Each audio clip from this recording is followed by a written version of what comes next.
L'érosion, c'est un phénomène qui est naturel. T'sais, si on regarde dans le fin fond du parc des Laurentides, un cours d'eau là-bas, bien, il y a de l'érosion dessus, le cours d'eau bouge, il n'y a pas d'enjeu.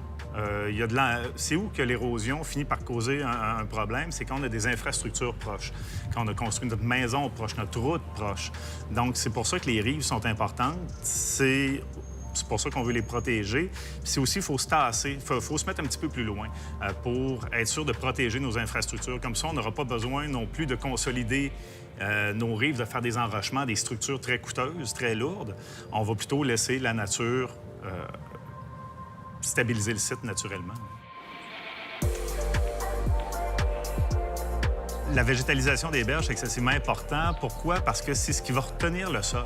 Un sol qui est mis à nu, bien nécessairement, il va se faire lessiver par la pluie, par l'eau, par le piétinement. Donc, c'est sûr que plus on a de végétation, plus la berge va être solide. Par contre, la végétation n'est pas toute égale. Les herbes, c'est bon, c'est un réseau racinaire, hein, c'est les racines qui vont retenir le sol. C'est un réseau racinaire assez fin, mais peut-être un peu moins solide qu'auraient des arbustes ou des arbres. Donc, ce qui est important dans une rive de cours d'eau, c'est d'avoir toute cette strate-là de végétation. Donc, des herbes, des arbustes puis des arbres. Donc, non seulement on va consolider notre rive, mais aussi on va fournir des habitats pour des oiseaux, des grenouilles, des couleuvres, etc. Donc, on recrée en fait un petit écosystème. Bien, pas on recrée, on maintient un écosystème. C'est sûr que quand on se construit des infrastructures, on a le droit de se construire. On va prendre un exemple. La rive de base, c'est 10 mètres. La rive protégée, 10 à 15 mètres.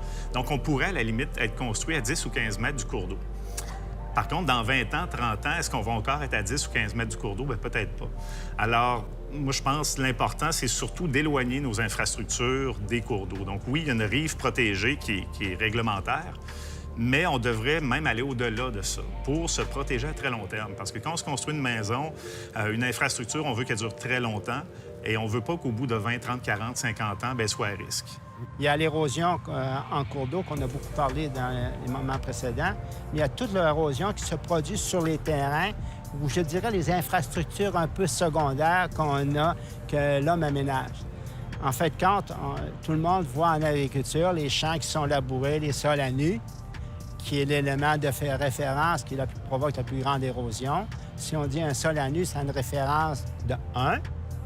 À ce moment-là, à côté, si vous avez une pelouse ou un champ qui est en foin, le niveau de productivité de sédiments va être 300 fois moins grand. Donc, avoir de la végétation, c'est le phénomène fondamental pour lutter contre les phénomènes d'érosion. Peu importe le type, l'endroit.